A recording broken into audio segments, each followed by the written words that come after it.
قل إنني هداني ربي إلى صراط مستقيم دينا قيما ملة إبراهيم حنيفا وما كان من المشركين. Sema, kwa hakika mimi Mola wangu mlezi ameniongoa kwenye njia iliyonyoka, dini iliyo sawa kabisa, ambayo ndiyo mila ya Ibrahim aliyekuwa mwongofu, wala hakuwa miongoni mwa washirikina. Qul inna salati wa nusuki wa mahyaya wa mamati lillahi rabbil alamin.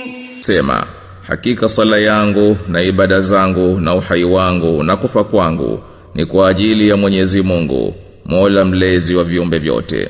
La sharika lahu wa bidhalika umirtu wa ana awwalul muslimin. Ana mshirika wake, na hayo ndiyo niliyoamrishwa, na mimi ni wa kwanza wa Waislamu.